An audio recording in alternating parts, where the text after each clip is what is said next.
A warm welcome to my viewers. Welcome to the second episode of Riffing with Rinkoo, a show that reminds you that the only constant is change and tales of resilience are exchanged. Joining me on my studios is 161 Visuals founder and director, Hafiz. Hafiz, good morning. Welcome. Morning, Rinkoo. Yeah, how are you? I'm good. How are you? Fine. Always a pleasure to have you by my side. Thank you. So let's hope we have a good episode today because it's a very interesting guest we have today. Oh, absolutely. And just to remind the audience that if you do not mind, we'd like to call you Riffers to be in sync with the title of the show called Riffing with Rinkoo. So sometimes I'll refer to you as Riffers, other times viewers. This morning I am delighted to introduce to you another special guest.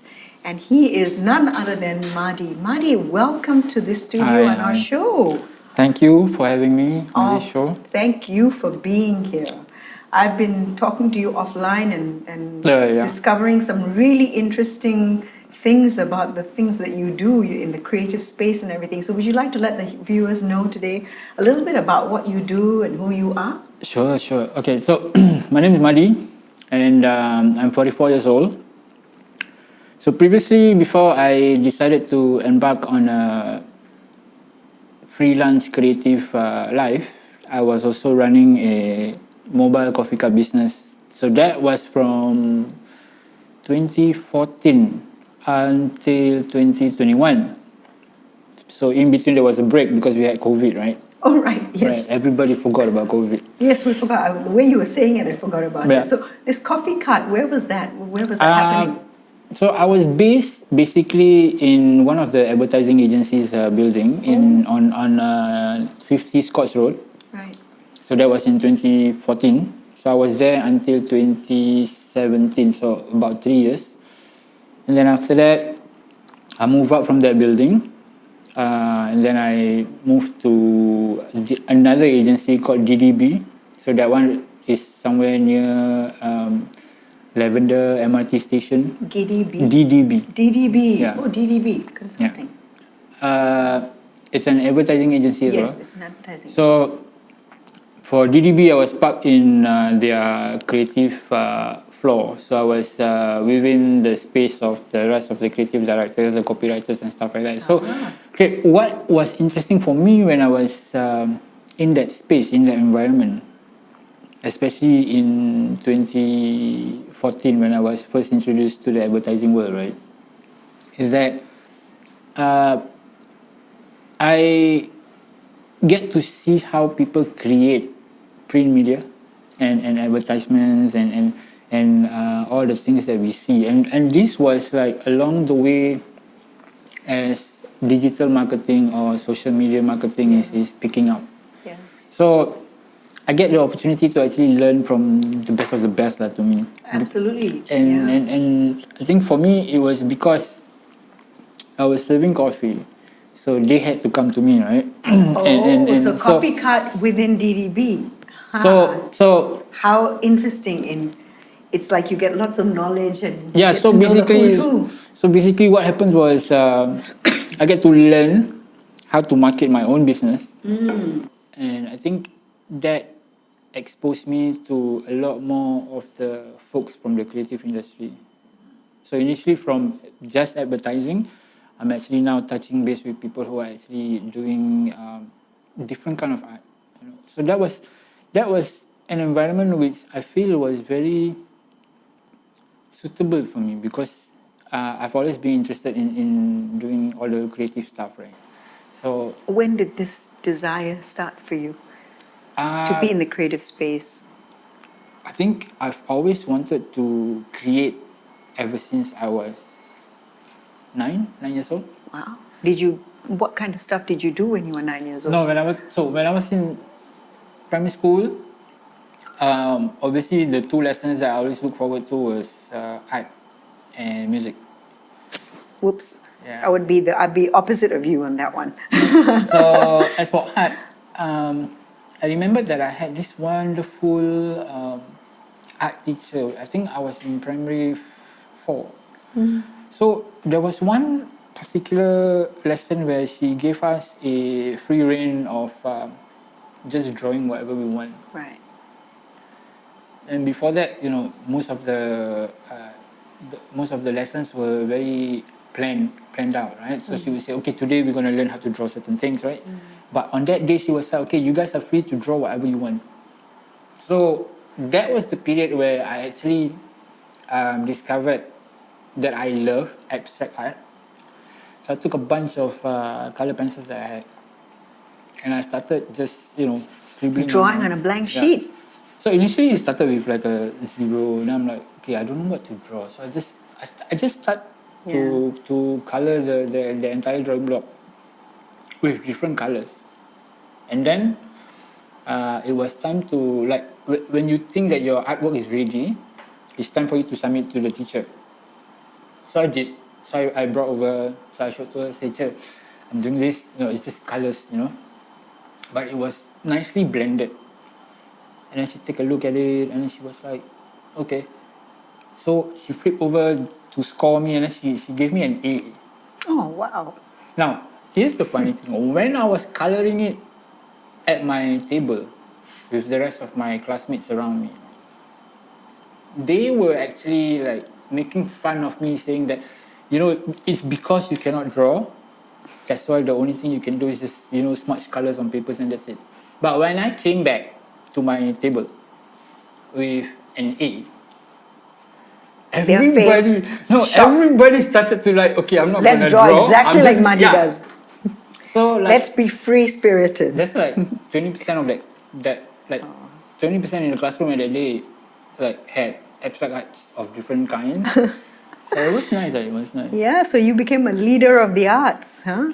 In a way, but for me, it's more like doing things which I am comfortable and where I'm not feeling very forced to do it. Yeah. So yeah, that's right. A bit more like a certain free spirit, I feel.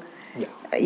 You are given a blank space and you can do what you like and draw what you like to your heart's desire. I think that freedom and that free space is something that you yearn. Yeah, I think. I realized that I'm imagination perhaps, may I say.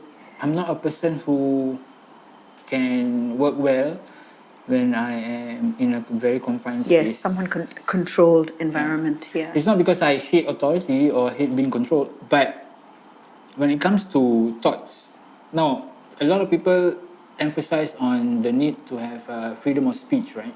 Where they're supposed to be able to say whatever they want and stuff. For me, the most important thing is you can control my speech. You can filter me and censor me by not allowing me to say certain things. But I value my freedom of thoughts more. So you cannot force your biases on me and stuff like that. So for me, being able to have a space where I am allowed to think freely and then act upon that thoughts to create is much more important than to have someone tell me that, okay, you are free to say whatever you want to say and stuff like that. Because saying, it's just words, unless you put it into action and you are able to create stuff. So I'm curious to know more about this not being controlled, In my childhood, I always felt very controlled. Right, okay. Parents telling me what to do, what not to do. If I didn't do well in my school or didn't score well, they put me in a room and I'll be punished for not doing well. And that controlled behavior, right? At a level when we were only no more than 10, 11, 12 years old, right? Right. I yearn like you for freedom and the freedom of choice. I'm curious to know if you can go back to telling me a little bit about your journey as well. What got you there? The reason why I was allowed to have that kind of freedom was because my parents weren't very strict on me getting good academic results. Fantastic. Right? Especially my late dad. The way he taught me about life was very different. So to him, it's more like if you do well in school, that's good on you. If you fail, that's fine. because that's really not Wow, important. where have those parents been Because all our lives? I think it's also because of my late father's personal experience. Because he finished school when he was 12, and then after that he straight away started working um, with the Public Utilities Board in the water department. So as a 12-year-old boy, he was like one of those schoolies lah, you know. So you have to carry all those stones, rocks, and stuff like that. Whenever they have their excavation, things like that. So from there, without having like formal, I won't say formal, like without having extra education after primary school, after PSLE, right? He worked his way up to be a technical officer. So he became, I think it was, the title was a TO1 or something like that. So that means it's when you are the technician who is the most highest grade, but you are just slightly lower than the engineers. So I guess it was like a supervisory role for him. And for him, it was more about learning on the job and then using that experience to solve other different Wonderful. problems. Wonderful. Yeah, so, So he imparted that to me. That's good. That's really, really good. Something to learn from, because we shouldn't have route learning or be forced to do something, and academic is the only answer to everything, you know, right? But to see things that life has its process, Yeah. right? Life has its process. There will be a lot of downs in the early parts of your life, but it's really on the job as you go along, right? It's where you gain the experience and where you gain your growth, Yeah. right? So I think that's wonderful. I mean, if I could just divert a bit and ask you, what do you think parents are like today in Singapore? I mean, comparing to a father who believed that, you know, I don't have expectations. I had to learn the hard way. You will learn the hard way, right? If you do well, you do well. You don't do well, you don't do well. What do you think? What do you think it's like for us today and for the youth out there? I think for me, it's quite easy because I almost replicate the same way I was taught about life. The way I raise up all my kids. So I have 4 kids, right? Right. Um, You must be the golden dad. in a way, I guess. They're all like in their early adulthood life right now. So 2 of them are married, and the last one is 15 this year. Then my son is waiting for national service. So I guess the way I have my interaction or even describing my relationship with my kids is like I always listen to them as a friend first before a parent. And every time they will come to me and share with me their issues, right? I hardly tell them that this is wrong, you shouldn't do this, blah, blah, blah. It's more like, okay, tell me. And then I will ask the question like, okay, so you do this and now you're ending up here. So now that you're here, what do you think you should do to solve this other problem that you are facing? So at the end of the day, what happens is I somehow practice like a talk therapy kind of thing with my kids. I don't say that, oh, you know, when I was younger, this is how it was. There are You don't tell. Yeah, there are certain things that I expect of them. Yeah. The discipline that I want from them, and they know that.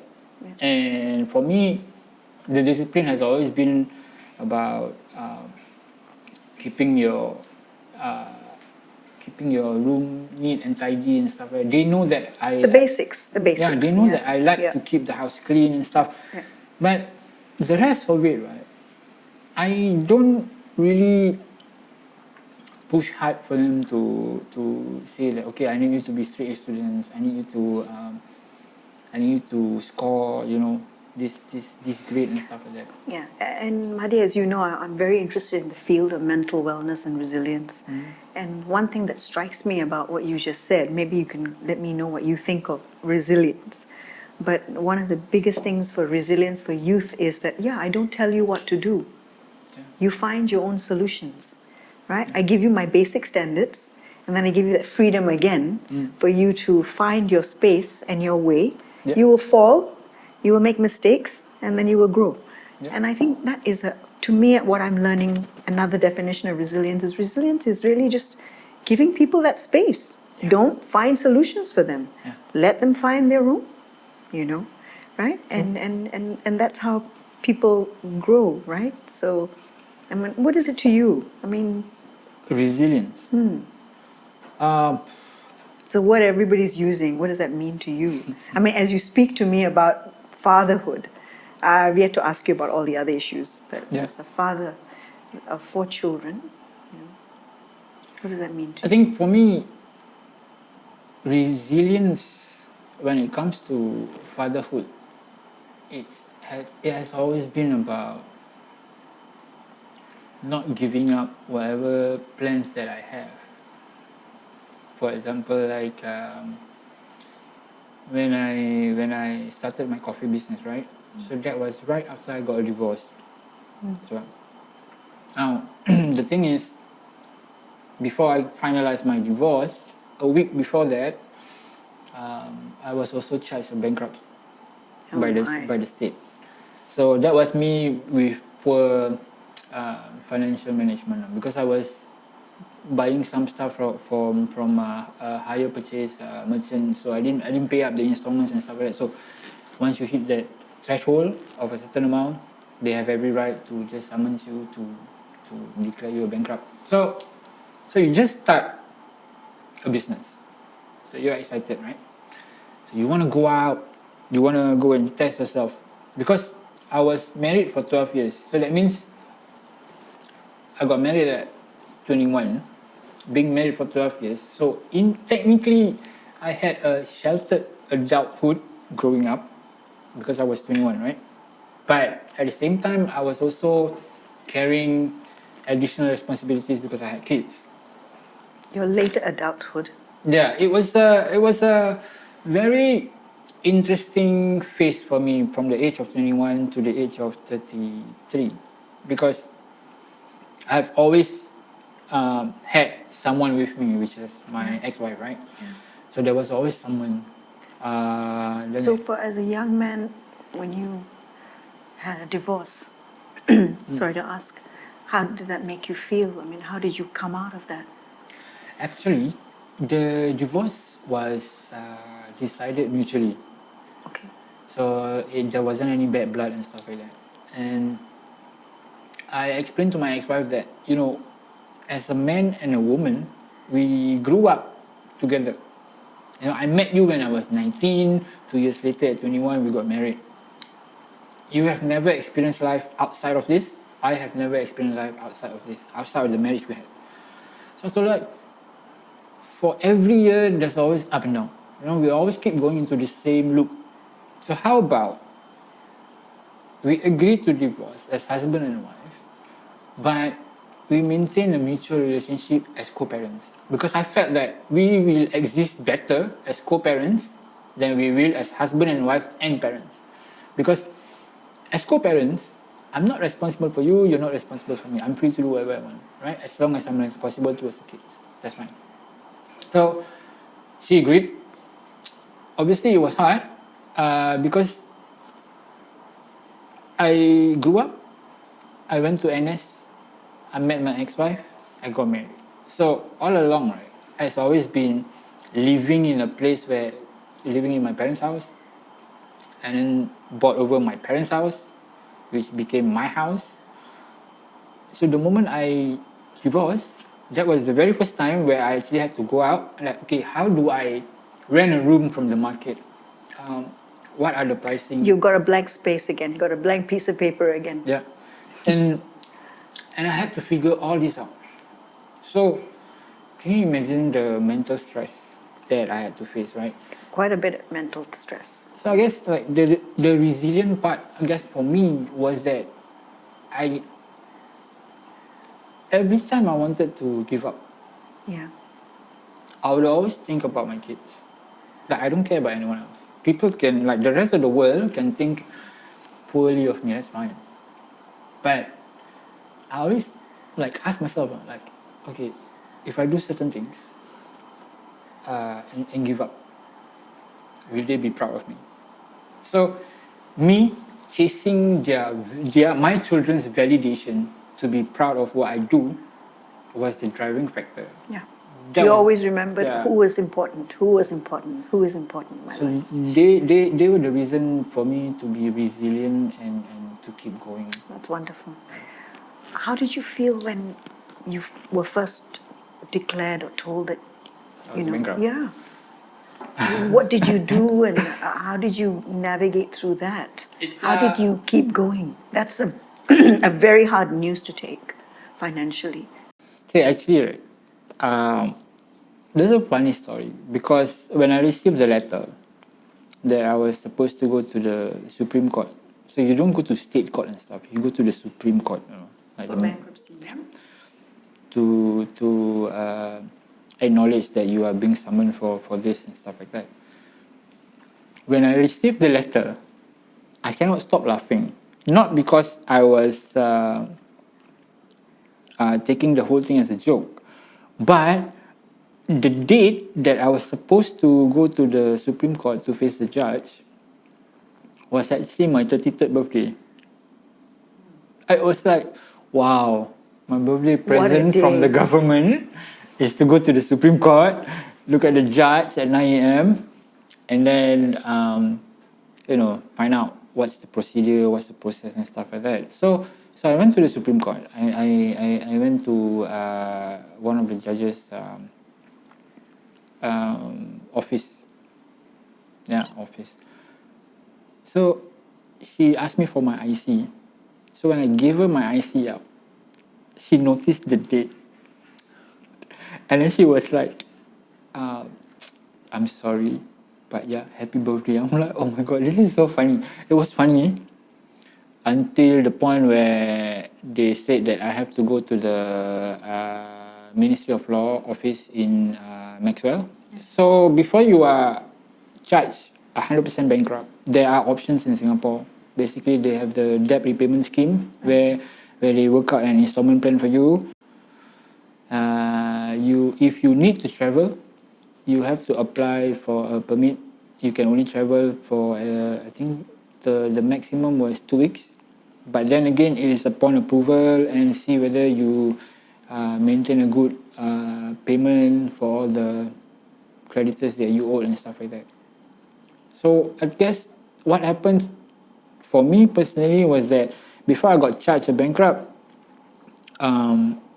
my passport already died. So it already expired, right? So I couldn't be bothered. I'm like, I don't have a passport. Now I'm charged a bankrupt. Like, it makes no difference for me, I decided, okay, it is time for me to put 100% focus on the writing part of what I've been... It's something that I've been doing for a long time. But when I was having my coffee business, writing was a side thing. I never really focused on it as a business or as a way to earn an income. As in writing books, writing poetry? Writing poetry, putting together poetry zines. Wow. And then, in all languages or? For the poetry I'm doing, so I'm a bilingual writer, so I write in English and Malay. And from there, the moment I decided to focus 100%, this was in August 2023. See, I'm so good with dates, right? Yeah, you are indeed very good. You have a mathematical data mind. So the thing is, like, once I decided, okay, I'm not gonna take on any more new clients or previous clients from my coffee business. Like, this is it. So actually, that period, I had former clients coming to me and say, hey, we need your services. Are you still doing this? So when I told them, no, I stopped. I don't do this anymore. They were like, why? Yeah, why? Why did you stop the coffee carting? When you do something for so long, and when you started out, coffee to me at that point of time when I started out, it was purely interest. I had an interest in the concept of gourmet coffee, places like Starbucks, Coffee Bean. Like in 1996 was the year that coffee chain came into Singapore. So we had Starbucks, we had Coffee Beans, and then we had coffee clubs. So it was really popular then. So as a teenager, I was introduced to the concept, right? Right. So we had fast food restaurants. We had McDonald's, Burger Yeah. Kings, and all that. Yeah. We know what it is. So when we saw this new thing coming, all of us were so keen. We wanted It was to a fad. It was a fad. Yeah. So right after that, so I was 16 when I got so into the whole concept. So I told myself, okay, once I'm done with school, once I'm done with my NS, if this kind of thing is still around in Singapore, this is where I want to work. It's like when I was 16, looking at Spinelli's. Spinelli's so close Yeah, down already now. Spinelli's, yeah, So closed down. looking at Spinelli's when I was 16, at Hiran, where HMB was still around, I somehow told myself that this is my dream job. Okay, so that was there. You haven't answered my question. How are you as a human being juggling all these various roles? Like, what does it take? Help us to understand that, because it's not often easy to have a diverse career like that. I hear you're a delivery rider. Thank you. That's how I get my food every day. Thank you so much. Delivery rider. You were in the coffee cart, probably fad phased out, probably got a bit bored along the way, am I hearing? Yeah. And then you got yourself into fatherhood, and then now you've got yourself into a great creative space like this, a writer, poet. What does it take? What does it take? I mean, I guess resilience through circumstances. But what does it take for us to For build and move? okay, this might sound a bit funny in some way, but the way I built resilience for all the things that I'm doing in juggling, right, is that I have a very strong sense of detachment. I'm never attached to whatever that I'm doing. Nice. So when you have a good sense of detachment, You can let go. and because you can let go, You can start something else. You can focus on the other role that you need to do. So for me, I'm lucky because I was never attached to all the things that I've done, even though they all came with their own form of recognitions and stuff like that, right? Like being recognized on different platforms by different people, being able to share my life story in a public speaking environment to different audience and stuff like that. It was nice, right? But if I had allowed myself to be attached to that kind of fame, Absolutely. then I don't think I would grow as a person. Tell me this really interesting word that you use about being detached. It actually helps you to let go, to move ahead to the next thing, right? This correlates a lot with mental wellness, right? Don't you think? Even for youth or for any one of us in adult or older adulthood, the ability to be able to say, forget the past, let go. Because if you don't, it's just going to be dangling there, Yeah. right? Yeah. I mean, for me, I had made many mistakes in the past. And one thing I'm learning from you is that learn something from that. Don't let it dangle. Yeah. And then move on. Right? How can you, what would you say, that's how I interpret mental wellness, right? How would you interpret what you just said powerfully about learn to be detached and move on? How does that help our viewers, our riffers out there in terms of building mental wellness? I think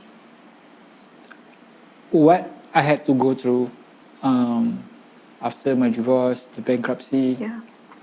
I also had to go through a lot of periods where I had very strong suicidal thoughts. Right. Very strong suicidal thoughts. So I was mildly depressed. And I was very grateful that I had a good circle of friends who always remind me that, okay, these are your strengths, this is what you did, and stuff like that.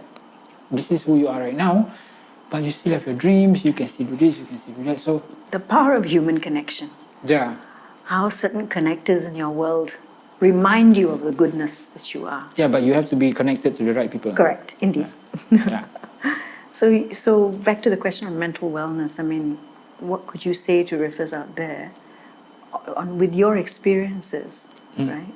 And you've even gone to the bottom of the spiral, right? How can we continue to stay afloat amidst all our struggles, adversities? I think the very first thing, if you are going through something which is mentally depressing, the thing that you need to do first and foremost is to acknowledge that it exists. Once you acknowledge that it exists, embrace it. Yeah. You need to embrace your darkness in order for you to find a way to see the light. Yeah. Oh my God, I sound so wise, but yeah. You certainly are wise. You need to accept and embrace what because- it is. That's Because right. if you you see, denial is not detachment, Yeah. right? But most people feel that being in denial is being detached. It's the best you know? way. Yeah. It's the best way to move forward. So Big difference there, denial and detachment. You acknowledge that it exists, you embrace it, so you accept that, okay, I have this problem.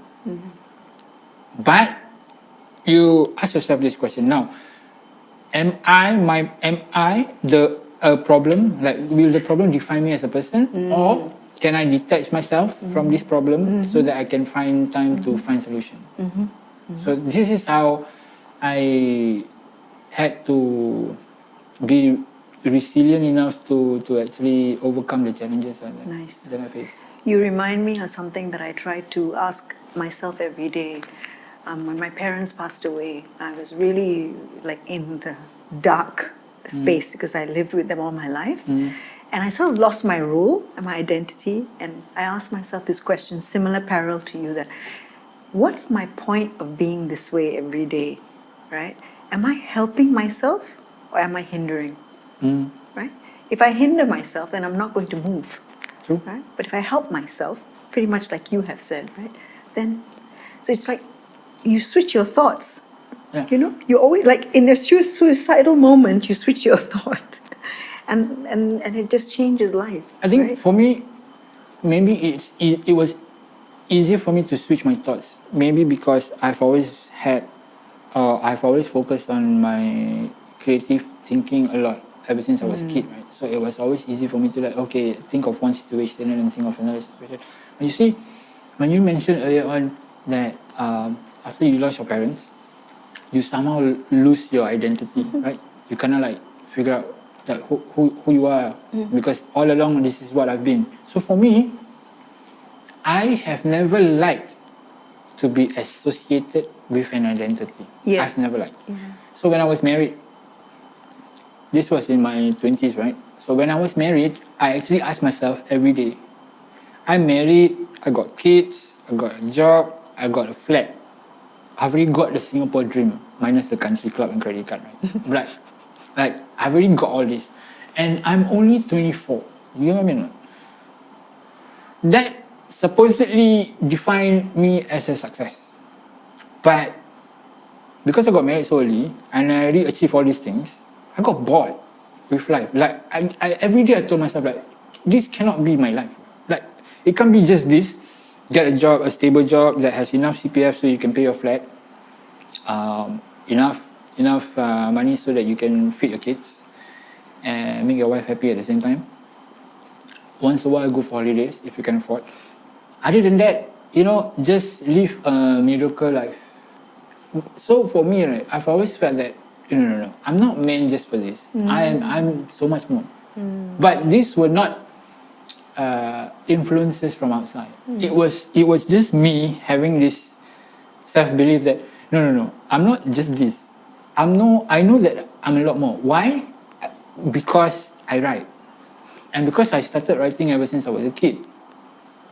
I know that I have to fulfill my life as a writer, because if I don't, then I will die regretting. So that's the reason why I decided to focus fully on being a creative writer. So I've been performing my poetry in Malaysia, open mics in Indonesia, in Jakarta and Jogja. Fantastic. Last year. Did a couple of different sessions, open mics in Singapore as well. So for me, when I'm up on stage and sharing my works, allows me to interact with the people who actually read my poems first when they see my social media, or they saw me for the very first time. And as always, if you are writing something and you have strangers saying that you know what, that is so my story, it's so relatable, I feel like you're talking about Real me. value. You're giving a Yeah. value. So for me, it's like, okay, this is a good thing. Yeah. You know? So every time I write, it's never for myself. It's never for myself. The poems that I write, either in Malay or even in English, they carry themes that is relatable to a lot of people. So it's mostly about losses, about love, about I would building love up. to read these. I would love to read these. You can check out my I will, right after this, yeah. to read more. So aside from that, I also recently dabbled in helping out, doing short films, student projects mostly. So I got offered like small roles, small big part roles. So it was kind of fun for me because I get to learn what it was like to be behind the scene, and how the production team actually works and stuff like that. So most people would be so happy to say that, oh, I get to act in a film. They would prefer to be in front of the camera. But for myself, I actually prefer to be behind the camera, where I can actually direct or produce the film itself. Maybe because I write. So you see, my life revolves around writing. If I did not write, or if I never had the love for writing, I would probably be doing something else, which is either mediocre or even worse. What comes out for me when I hear your stories and get to know you better is two themes. Number one, sometimes it's very important to live that life of detachment. Because then you can say, whatever happens, the dark or the good, if I need to let go, Yeah. I let go and I move on, right? Yeah. And I carry the good with me, Yeah. you know. And that is so precious because we have to do that. We cannot get hung up and stuck True. in one situation and then just wallow over that. Resilience is not built that way. Yeah. Resilience is built through the second thing that you do very well, which is grit. You say to yourself, I was bankrupt, I was divorced, I've stopped my coffee cart. What's the next thing? What's my next thing? You know, you don't give up. And you look at it as a goal. My next goal, my next goal. Yeah. Yeah, true. True. Very few people who fail a few times will find it very hard to just get up like that and bounce. But you've actually fallen down the bounce. That Yeah. rubber band, every rubber band was a challenge for you, and that ball fell, but you said, okay, what's next? So I'm bankrupt, done. What's next? Done. What's next, you know? If we could pick up some of these skills that you have, it would have helped me also, because I took a bit of a longer time to get out. You know what I mean? I take a longer time to get out. And I think the spirit of knowing that life is just not permanent. Yeah. True. Nothing is permanent. You know, Madi, that was some really rich sharing. I can't tell you how much you have taught me more about resilience. So I'm going to ask you some rapid fire questions, okay, just to end off our show. I'm really touched to hear that your children are the inspiration point for you. So is there anyone else or anything else that silently helps you? There are like my council of women that I could ask, Yeah. and because they vary in their different age, right? And some of them are parents, some of them are not parents, some of them are single, some of them are not single. So it's always nice to be able to Yes. ask and say, so I'm going through this, I don't want to do this, what do you think? Yes, gaining their insights. I always gain a lot more perspectives and insights when I talk to the males. Yeah, I think partly because the group of male friends that I have, they are mostly around my age, but they don't have the same interests, or they don't acknowledge my interests. But this group of female friends that I have, right, they acknowledge the fact that, okay, you love writing, you love to do creative stuff. So what happens is, whenever they go out to different exhibitions or bookstores and stuff like that, when they see something that reminds them of me, they will send me a picture and say, you know what, I saw this thing over here. So you know that, okay, these are friends who know you for who you are. Well wishes. Yeah. Our well wishes. Wonderful. Great answer. Describe yourself today in 3 words. 3 words. 3 words. Stubborn, free-spirited, Yes. and very unorthodox. Good. I like that. Do you think you'd be a different person if you hadn't gone through these challenges, life struggles? I think I would have been a very different person if I never got married at 21. How so? Because I always tell people that I am living my life in an opposite cycle. Most people, you know, you get to work after you're done with your NS, save up, and then you get married, right? For me, it's more like, okay, right after NS, I just get married, I have kids. And not just one, I have 4. And it was a struggle. But then by the time I am 34, no, by the time I'm 35, I'm officially single again. With grown-up kids, lesser financial burden, raising them, because they all don't need diapers and baby powders anymore, like baby milk powders anymore, right? So now, when I realize that, I'm 35, I'm single again, I have the freedom to do whatever I want. Again, you've gone back to that word freedom. Yeah. So it's a complete opposite of how people are building their life. Yeah. Because I've seen, and it goes in cycles. yeah, Isn't it? and I've seen my friends who are either my age or slightly younger than me, who are trying to manage, young kids going to school and stuff. Like for me, it's like I'm done. What's a painful lesson resilience has taught us? I think the most painful thing that resilience has taught me for myself is that when you are your lowest, right,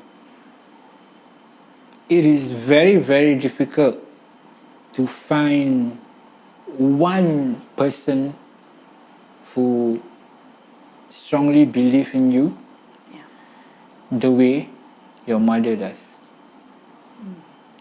Because if you do not have a mum or a dad or both who actually believe in you even when you are at your lowest, it will be very, very difficult for you to bounce back. You will bounce back, but the process is going to be longer. Because they know you, good or bad, thick and thin, money, no money, They will no just, accomplishments they there, will love only you. they know you. They will love you no matter what. Oh, no matter what. I salute that and have the same thing to say.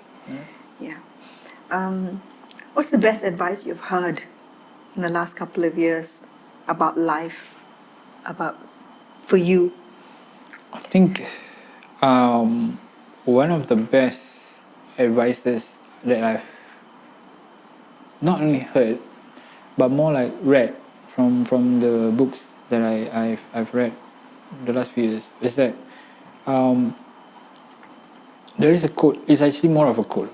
Like, when the student is ready, the teacher will appear. But because all of us are not aware of that, we tend to ask ourselves like, I've done this, I've done that, how come, I'm still not there?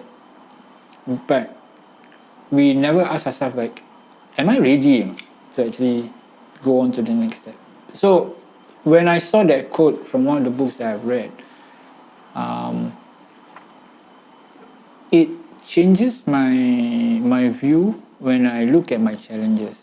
So I started to look at my challenges in life as lessons that I need to learn. So when something happened, I always ask, okay, what am I supposed to learn here? What are the things that you are trying to teach me? And if I see the patterns repeating, even after I've gone through the first challenge, and then the next one, have something similar, then I know for a fact that, okay, I haven't learned. I haven't learned enough. Yes. We can't go through the same patterns and expect different results and yeah. outcomes, right? If we don't want to learn from it. Yeah. I also believe in that you got to Yeah. learn from the mistake. But if you let the mistake hang and you don't learn, you're actually not moving forward and Yeah. you're not letting go. Yeah. You know? And I think for me as well, discomfort is happening more and more these days. Yeah, true. The life of a discomfort is becoming a norm. Yeah. Life is so not easy, but can we just make it a little easier each day? And I've learned that discomfort is helping my growth. It's true. Comfort doesn't help my growth. Because if you have never been uncomfortable doing certain things, then it is difficult for you to appreciate the fact of what comfortability brings. So Whereby, uncomfortable is good. Yeah. Helps you make better decisions. You see, you had an uncomfortable situation as a in bankruptcy and you made better decisions. just YOLO and just do it. Yes, you would.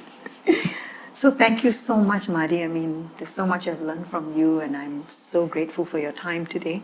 Thank you for having me here. Thank you. I just want you to take a look at your viewers today and maybe let them know one piece of advice you'd like to give them in addition to all the richness that you have shared.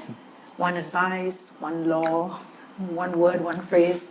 What would you say? What I would say to anyone who is actually facing some type of life challenges whereby you feel that you have no one to turn to or nowhere to go, I need you to understand for a fact that the very first person who needs to believe in you is you, right? Now you need to believe yourself. You need to acknowledge the fact that you are having some type of problem, embrace that, and from then on, forget that you have this problem, focus on the solution. I think a lot of us in life are so distracted into thinking of the solution to the problem because we are so hung up on the problem. So never let your problem define who you are as a person, because who you are as a person, right, are all these small things that is put together in this green cup. So I think that's the thing that I would like to share with our viewers. And regardless how tough life can be, instead of saying that, oh, someone else is getting it worse than me, just remember that those challenges are lessons for you to learn and master from, because the skills you pick up from solving those challenges will be very valuable as you go on the next few years of your life. That's wonderfully said. Thank you so much. And a nugget that don't focus on the problem. Yeah. Focus on you and what's next. You know, so thank you, Madi. It's been wonderful having you on the show. I hope I can have you again, like Ellen DeGeneres. I can call you back. Hopefully, inshallah. Yeah, thank you so much. Yeah. To all my viewers out there, thank you so much. This is a wrap of our second episode. I'm Rinkoo signing out. Please tune in again as I see you next week. Don't forget to follow, like, share and subscribe to my channel.